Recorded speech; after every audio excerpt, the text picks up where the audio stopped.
একের পর এক বিচ্ছেদের খবর সামনে আসছে টেলিপাড়ায়। একসময় রাজদীপ গুপ্ত ও তন্নিলা রায়ের প্রেমের সম্পর্ক সামনে আসে, তবে আচমকাই শোনা যাচ্ছে প্রেম ভেঙেছে তাদের।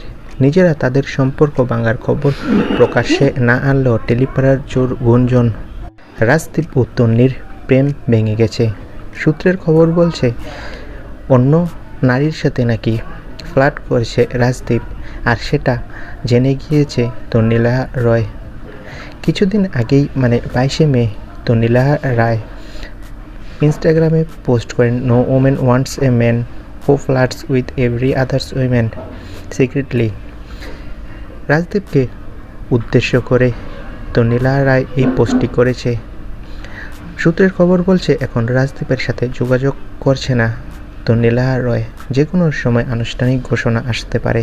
তো বন্ধুরা, এ বিষয়ে তোমাদের মন্তব্য কি কমেন্ট করে জানাও। আর টেলিপাড়ার লেটেস্ট আপডেট পেতে আমাদের চ্যানেলটি সাবস্ক্রাইব করে রাখো। ভিডিওটি দেখার জন্য সবাইকে অসংখ্য ধন্যবাদ।